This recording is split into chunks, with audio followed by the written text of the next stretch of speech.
Ready? Live here.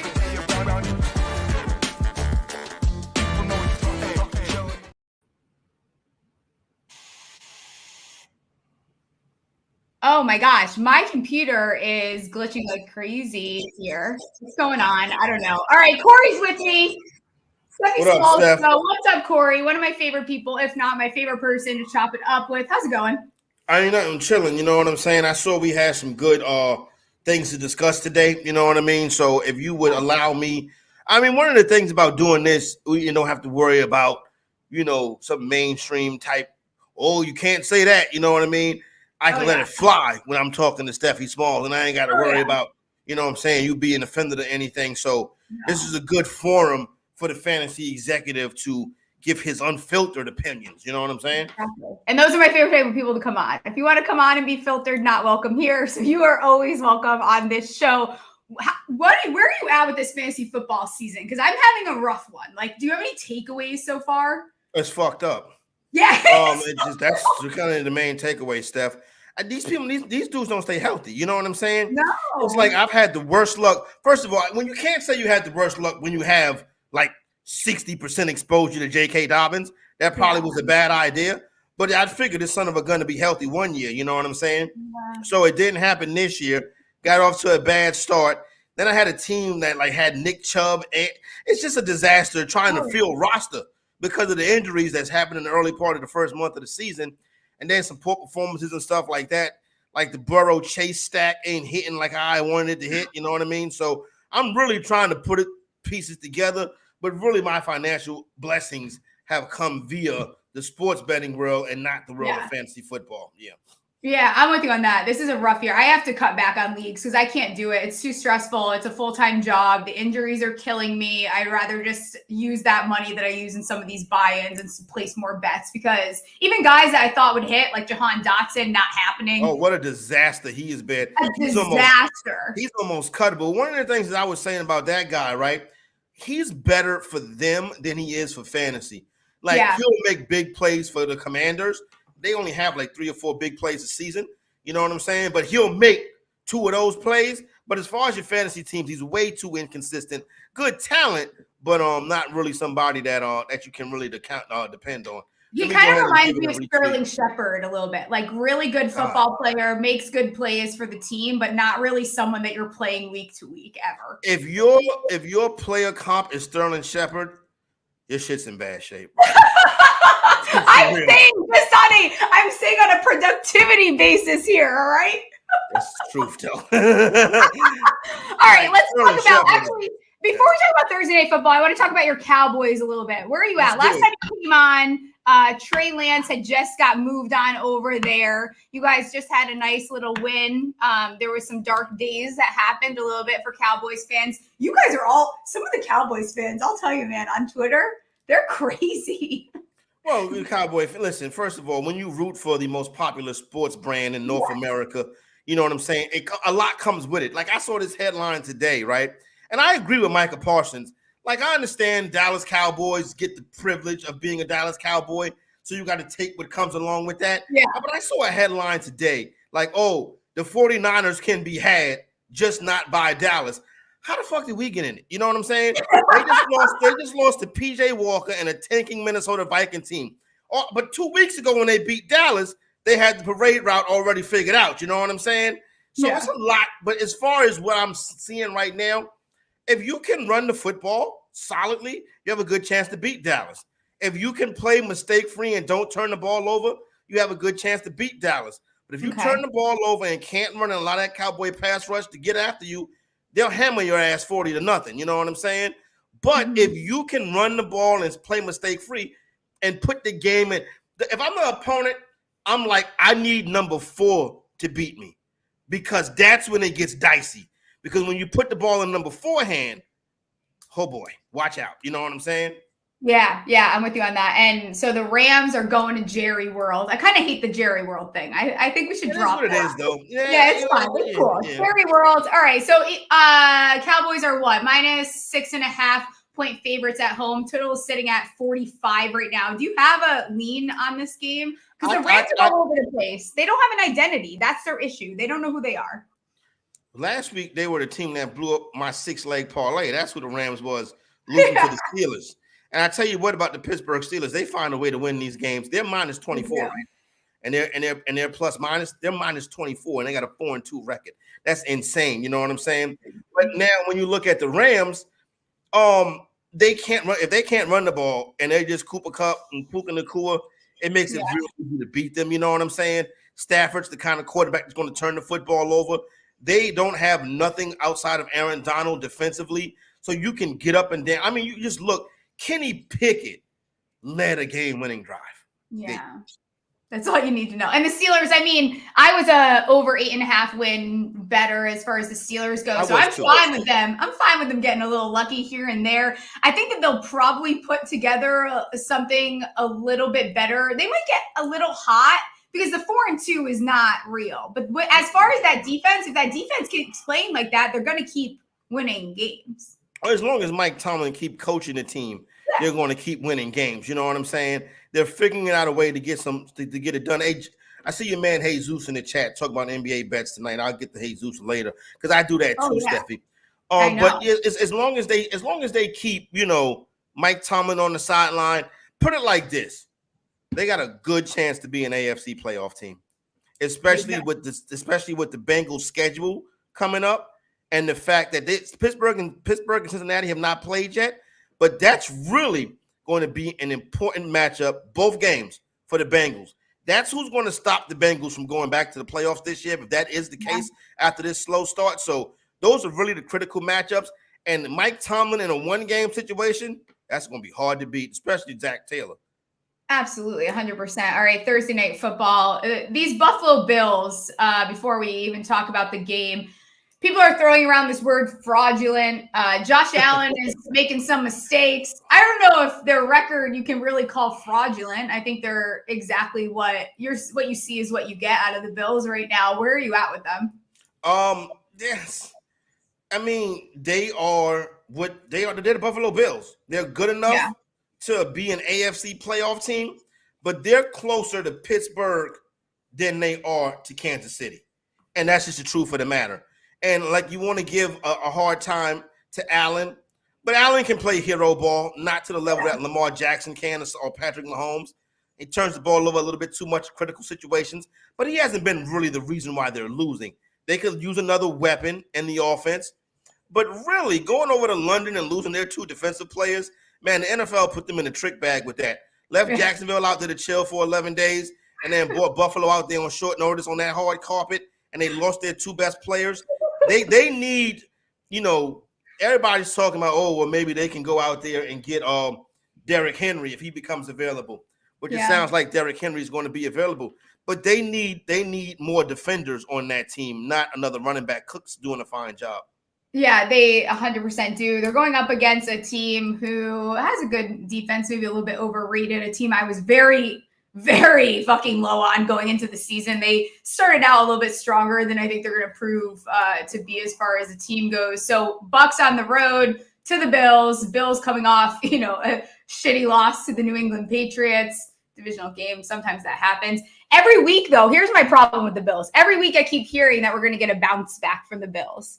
It hasn't happened yet. So where's the bounce back from the Bills here? Right now, they're 8.5 point favorites versus these Bucks. They should be able to get it done. Totals at 42. Bucks haven't lost on the road this year. Really? 2-0 away. I missed that. Interesting. I would take the 8.5 with Tampa.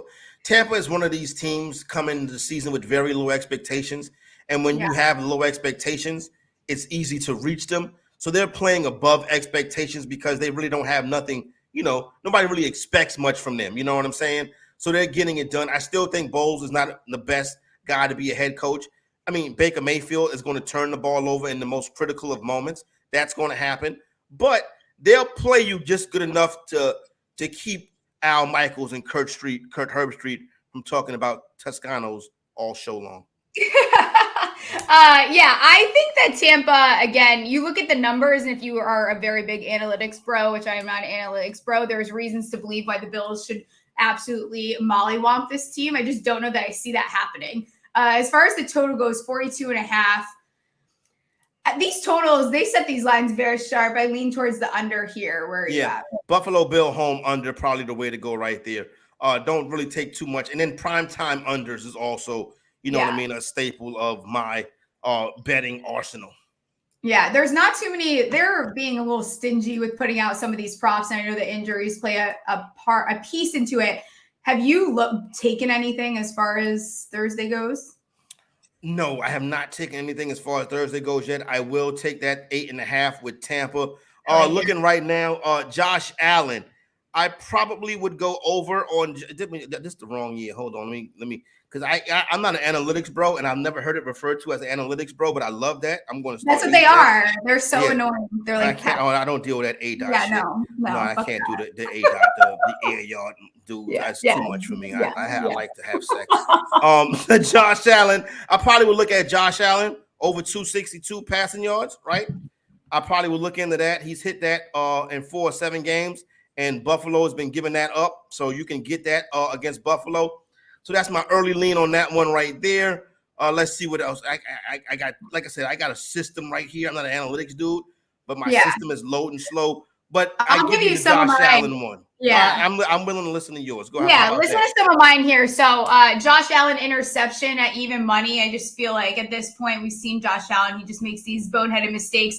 Anytime they're going to give you a plus sign next to that, it's worth gambling on, especially in these primetime games. I also don't mind the idea. I didn't even look this number up, but Bucks D to score, actually, don't hate that at all. You look at the turnover ratio of, again, you're an analytics bro, and it does tempt you a little bit there. I like Mike Evans' longest reception over 22.5.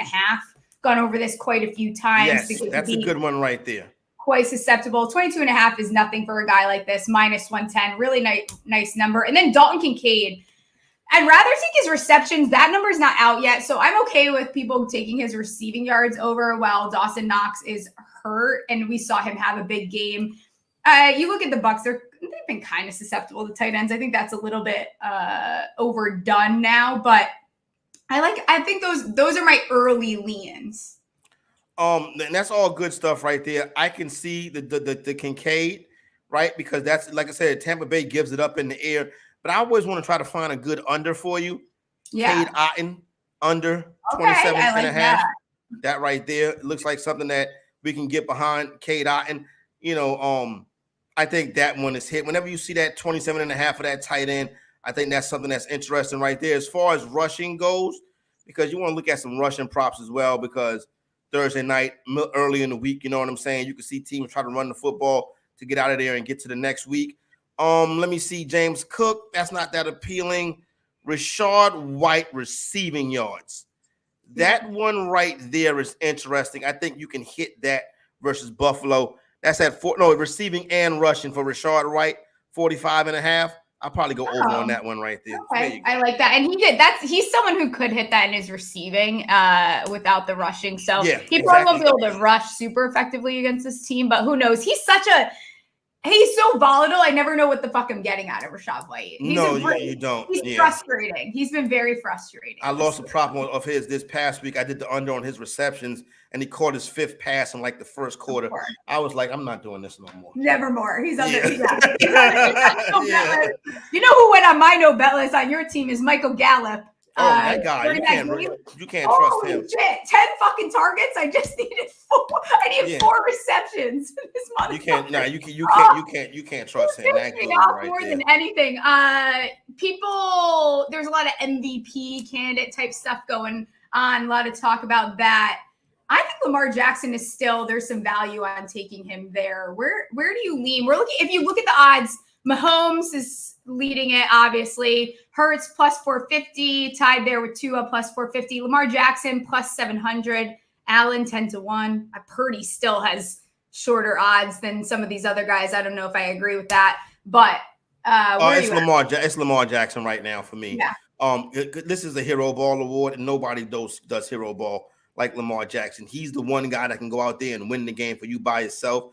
This past Sunday, I kind of had a feeling one of those games was coming. Yeah. And listen, if you have watched Lamar play this year, he has been fantastic this season. Yeah. He's throwing the ball better than he ever has in his career. Obviously, the rushing is always going to be a part of his game. They finally got him the kind of weapons that he needs. Like they'll go get like Deshaun Jackson, run 70 yards down the field. No, Lamar likes the middle of the field. Mark Andrews, Zay Flowers, they work the middle of the field. You've seen Odell work in the middle of the field this week. I think Lamar is in for a big season. I think we are looking at a Baltimore Raven, Kansas City Chiefs showdown. I love that. And I always love to go after guys that have won the award before. And I think people fail to realize that he has won this award before. We're not that far removed from that. So Lamar right now leads it. I think you're still getting really nice odds. Those are going to get shorter and shorter as this season goes. Yeah, and then, and the losses always hurt these things. And this game that Baltimore has coming up is the kind of game that Baltimore will trip up. Baltimore tends to play to the level of their competition. Yeah, I honestly was thinking about that game when I looked at some underdogs. Haven't bet anything yet, but have considered it because it screams the type of game that Baltimore is like, let me just play exactly like my opponent. Yes, which is something that they don't mind doing, especially going on the road. Now, they have been good so far on the road this year, and that Cardinals team, they hang in every week. But the Ravens can play very like helter-skelter, like scatterbrain. Like they'll drop a pass, somebody slip on the turf on third down. It's a critical penalty at a bad moment. Stuff like that tends to happen a lot to the Ravens. Yeah, I'm with you. Okay, we'll give the people a little bit of fantasy talk before I ask you about some NBA plays here. Fantasy league winners hate that term. It's an analytic bro term, I find. There's goes hand in hand. The analytic bros love saying league winners. Is there anyone on waivers still that you're eyeing out? If not you in the league with human beings that are active, you know what I'm saying? The waiver wire dries up very quick, you know what I'm saying? So I don't think there's nobody really on the waiver wire, no league winners or stuff like that on the waiver wire. It may be a guy on the wire that can get you from week to week, but I don't think it's a league winner out there. Yeah, it's more you're in the streaming days. Like now is not the time to be picking up guys that are going to take you to the Holy Land. Talk to me about the NBA. What do you got tonight? All right, I'll run through tonight right quick, right? You know what I'm saying? Give people some stuff for the night. Yeah. We'll do that. And you can put comments in the chat, whatever that you want to talk about. What is that you're drinking? That you Happy Dad. I seen that on the Pivot. They be talking about Happy Dad on the Pivot. You know what good. I'm saying? It has electrolytes in it as well. Do it have alcohol in it? Oh yeah. It's kind of early in the day. I don't start boozing until like twilight. You were coming on. I got excited. I had to have one with you. Well, let's relax because next time I come on, I'll get started with you too. Now I don't. Okay, cool, good. You know what I'm saying? Because Jesus Christ, I be in here drunk. All right, let's run. I run the board. You know what I'm saying, Steph? Yeah. Atlanta and Charlotte, right? Okay. Atlanta's a 3.5-point road favorite. I wouldn't worry about that. The total on this one is 236.5. That's too high. I take the under. Wizards and Pacers. The number dropped from 7.5 all the way down to 4.5. I wish I'd have got it at 7.5. That 7.5 was the easy money giveaway. Right now, I'm probably at 5.5, maybe 6.5, definitely. Knicks and Celtics. Play the Knicks. The Knicks gonna win that game. Knicks will win that straight up. Houston and Orlando. You got new coach in Houston, Ime. They lost his gig up there in Boston for sleeping with somebody, woman, or whatever the case may be. I would take Houston tonight. I would take that 4.5 with Houston. Cleveland and Brooklyn. That number's kind of bouncing around. I probably would money line the Cavs. Houston and Toronto. Minnesota and Toronto. That's nothing. Oklahoma City and Chicago. That number look funny. That is a pros versus Joes right there. All the square money on Oklahoma City. Sharp money on the Bulls. I go with the Bulls.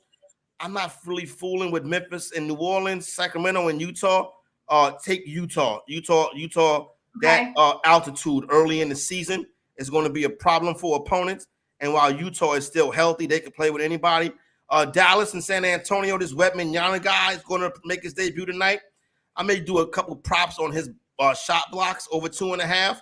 But I like the Mavericks to win the game. I probably throw a Mavericks Knicks Probably a Mavericks, Knicks. Are you a Knicks fan?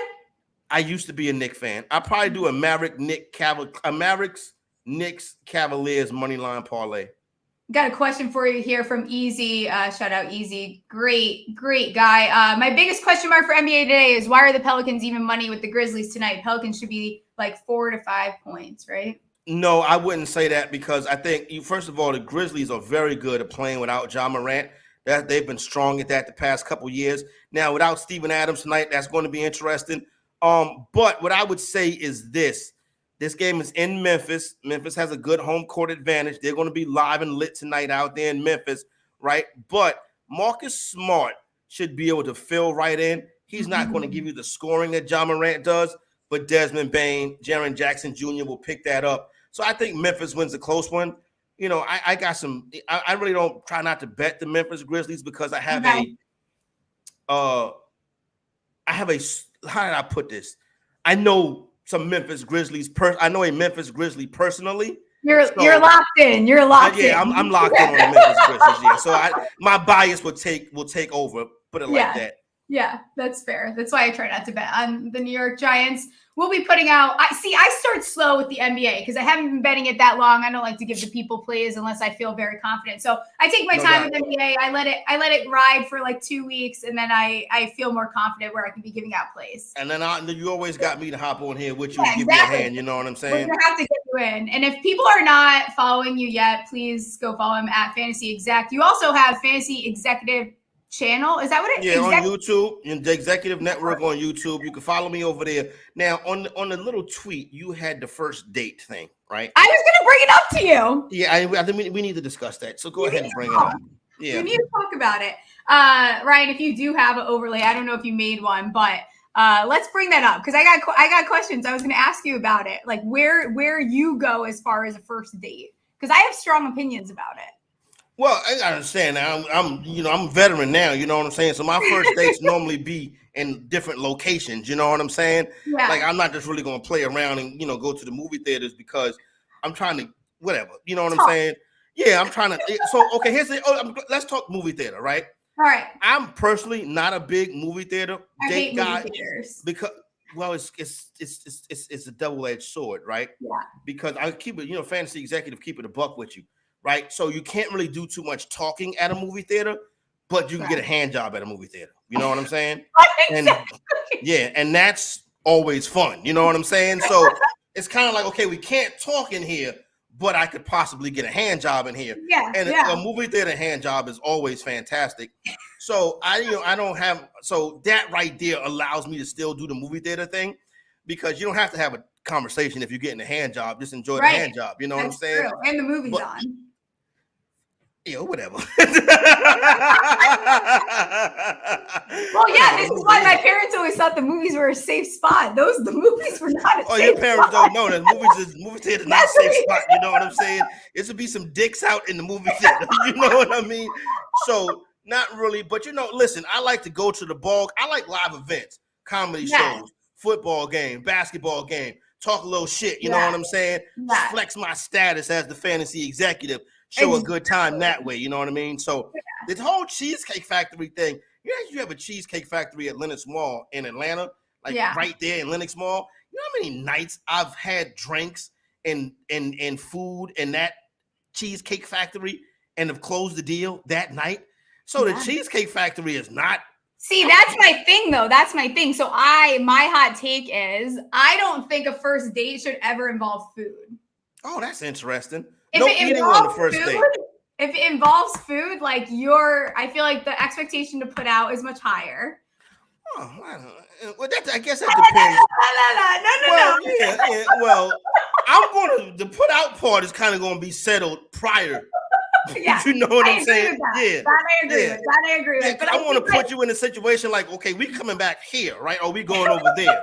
Yeah. But that's like, see, I think that you have to read the room with who you're going on the date with. That's how you figure out how. Like I'm more like a live event or just like get drinks beginning of the night. So it's like, you fucking know at 9 p.m. I'm out of here because I'm going out with the girls. Like, Yeah, I won't be exactly. going home with you tonight. And I think that the first date, you gotta fucking talk, unless it's, the intention is to not have a second date. No doubt, exactly. Yeah. So if you're going on a date with no sex intention, I'm cool with drinks and you know what I mean, having a conversation and stuff, and and then we can get down to that part later on. You know what I'm saying? If we're going to take it there, but for the most part, they say, "Oh, you got a first date? Oh my God, you don't need to be doing that the first date." I'm grown. You know what I'm saying? There were some weird ass ones on that list though. It was like church. I'm like, let's relax with that.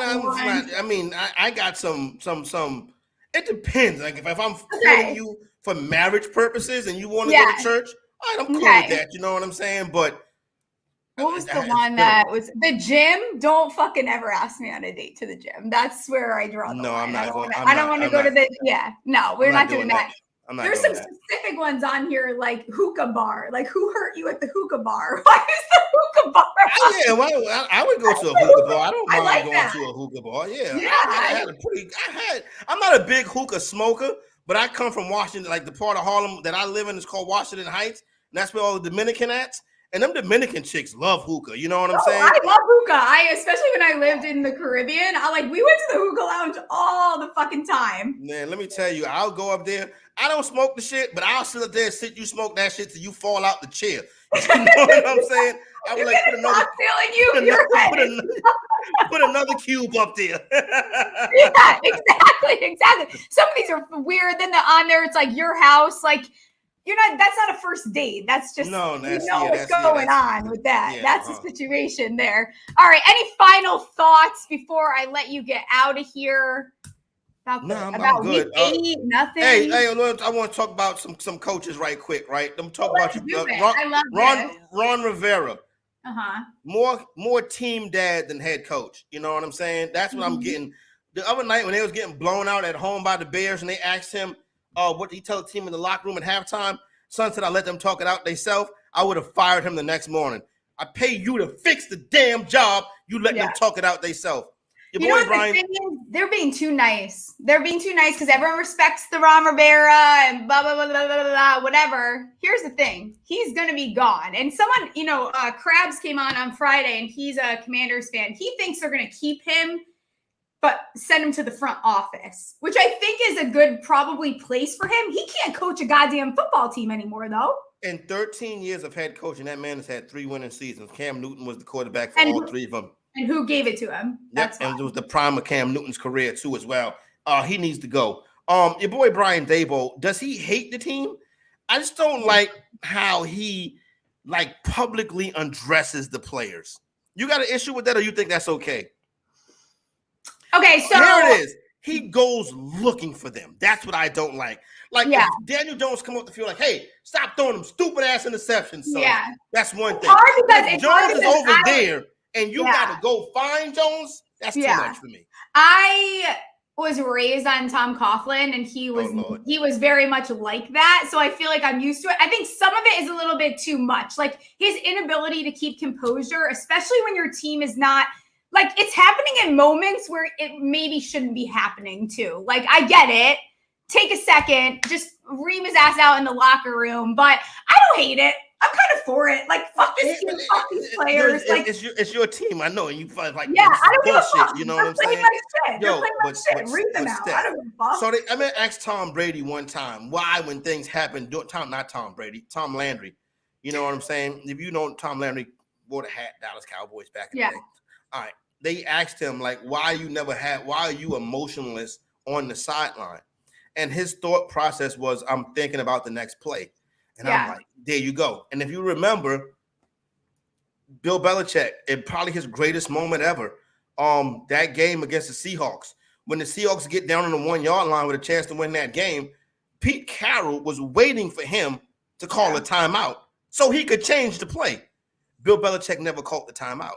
And that's how the leader has to be. You're not supposed to panic. Yeah. If he would have called that timeout, the Seahawks probably would have went to a different play. You know what I'm saying? And won the game. He doesn't call that timeout. They do that stupid ass pass, and there you go. So I think the coach down here at Carolina, he broke his foot kicking the water cooler. You can't do that to me. You're supposed to be the head coach. You know what I'm saying? Like, imagine coming home to your wife after a loss with a broken fucking foot. Imagine Shane Beamer came to your house after a loss with a broken foot, and now he got to look around the house all week, and you got to wait on Shane Beamer, and he got a 2-5 football team. And your kid, what are you doing? Like, that's what you're doing? You're taking a goddamn break. It's so bad. I just want to talk about some of those coaches right What about Staley, though? Staley's got to go. Oh, he's the fucking worst. He's got to go. Out. Worst. He is the worst. And people, listen. Now, here's the deal with Staley. He's the worst, and we get that. Mr. 4th and 15. But the thing that's wild about it is, right? Nobody talks about how horrible Justin Herbert plays at times. And it's like, we got to stop giving, like, he gets a pass because everybody's like, oh, Staley's a jackass. Well, now I got to look at him too, because now you got all this money. When you get that kind of money, you got to be better than the coach. Joe Burrow coach is a jackass, but Burrow can supersede the coach. Herbert, you got to start superseding the coach. You know what I'm saying? He hasn't taken that leap from like being able to just make the decisions that he thinks is the appropriate decision in that moment. He's too much by the fucking book. And actually, you know who is another guy that does that, not comparing talent levels, but Daniel Jones does that shit too, where all he does is listen to the coach and what the coach is telling him. And he does it too much to a fault.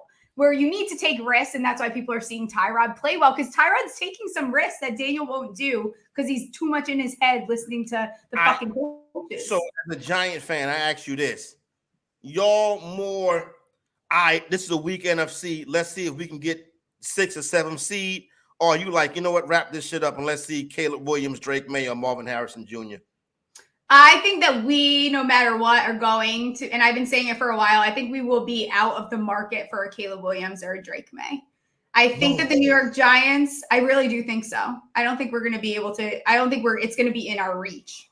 So you think that you'll be more towards a Marvin Harris? Like, so I think we're going to be more, like, I think we. Well, Marvin Harrison Jr. is probably top 3. So you think you got a chance to go to the playoffs in the NFC this year? Do you want that, or do you want to pick? It's interesting. I don't give a fuck because I don't know that I love Joe Shane's ability to draft yet. I don't know that I love it yet. Yeah, I get that. Where I think that this team, and I told everyone, I've been saying it a million times, no one listened to me. I knew when we lost to Miami, then we lost to the Bills, that win total was going to drop to 4.5. It dropped to 4.5. I smashed the over because I think if you look at their schedule, 5 games. Yeah, they're winning 5 games, if not 6. Maybe even they sneak out 7 there. Do they have enough in them to go to the playoffs? No, but I think it's going to push them far out of where fans in this Delulu world think they're going to fucking. We're not getting Caleb Williams. I promise you that. I literally promise everyone it's not happening. There's so many bad teams in the league. Yeah, that's true. And the Giants, it would take a lot for the Giants to slip down there that far. Yeah. But knowing the Giants, they would get the first pick of the draft and take Caleb and take Drake May. You know what I'm saying? Now the dude in the chat, your man Easy, saying Caleb is hurting the draft stock this year.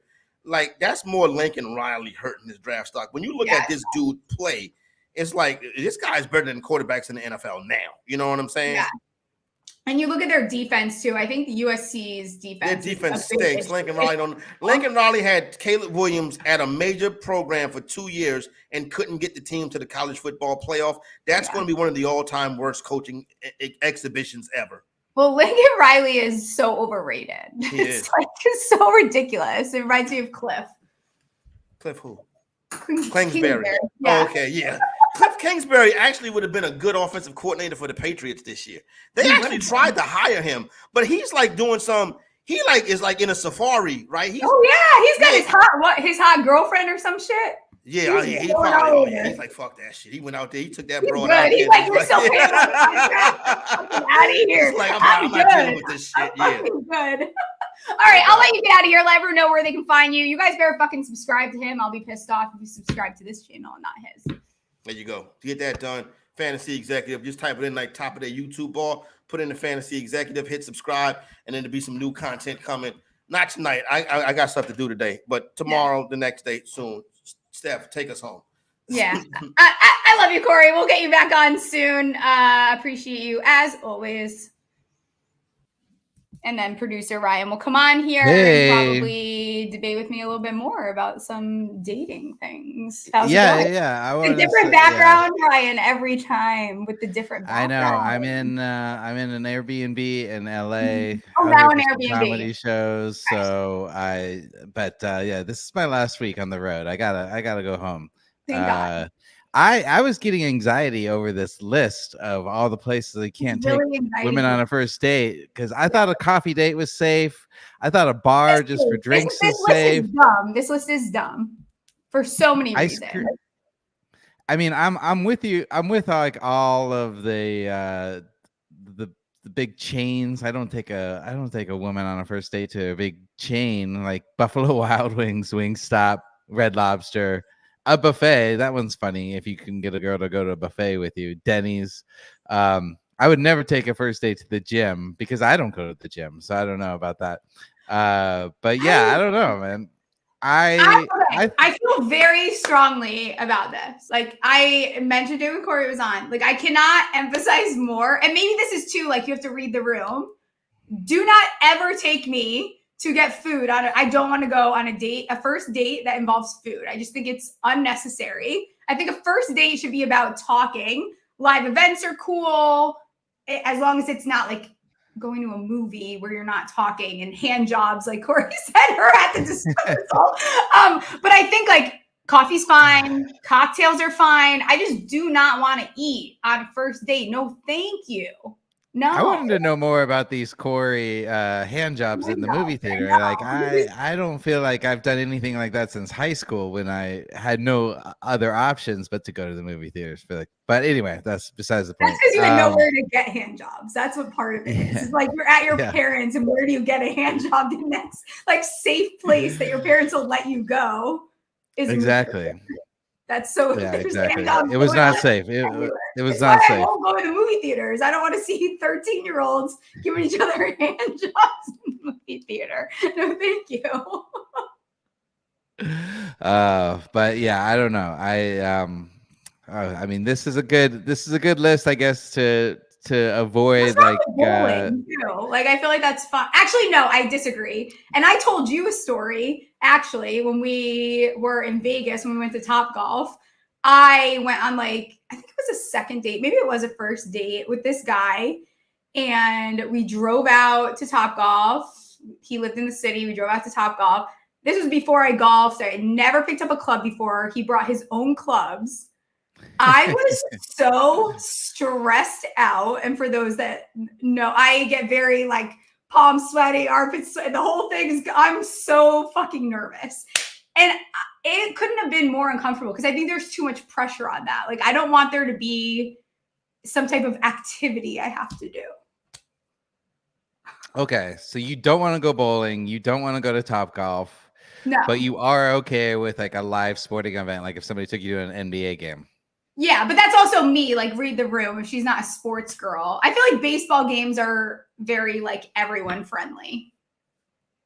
No. Okay. More so than NBA games? I think both. Like football is less, but maybe that's because I take it a little bit more seriously. Again, yeah, football I feel like is tough for a first date, but like going to an NBA game, because those are every night, you know, like you could do that any night, but you're taking up somebody's whole Sunday for a first date, and that's too much if you're going to an NFL game. A little too much, I think. And then also the two ones that stood out to me on that list were your house. Obviously, don't go to someone's house. I feel like for a first date is so weird. And then somewhere that takes a long drive, like that gives Ted Bundy vibes. Like, not a fan. Do not bring me up here. Don't go on a long drive for a first date. I agree with that. That's pretty creepy. Yeah. We didn't have a lot of questions today, so this is gonna be a short show, but I think it's good. It was like I can tell one story. I promised I would tell. Oh yeah, let's tell the story. Okay. So did you see how Chris Olave got arrested for like reckless driving or whatever? It was going like 70 something in a 35. So people are getting on him because he said he plays for the Saints, which I think is a great move. Like, obviously, you don't get to that point and not be able to pull that card. So I got myself into trouble in high school and I'll keep details to like a bare minimum here. At a John Mayer concert, I got a MIP. But when so it was a cop on a horse, a lady cop on a horse. She came down. My friend skedaddled. I'm obviously the smallest human, and they're like, if we check your BAC, you are going to be screwed. So my first instinct, there was two first instincts, actually three. The first one was to lie about my age, which instead of saying I was born in 89, I said 1999. And to this day, my family makes fun of me for it. So I said I was younger than I was. And then my next instinct was to tell her I was class president and had straight A's, which was true. But do you think she gave a fuck? No, she actually told me to shut up. And then my third instinct, which is what Chris Olave did, was I mentioned a family member who was a bigger name at one of the police forces in the state. Like, obviously, I'm going to pull that card. Like, no shit. If your cop is arresting you and you use every card that you can get to. I ended up having to just read a book and write an essay. It was like a drunken girlhood or something. The book was. I think my mom read it, and I don't think I even wrote the essay. But yeah, so that's my story. I stand with Chris Olave for that one.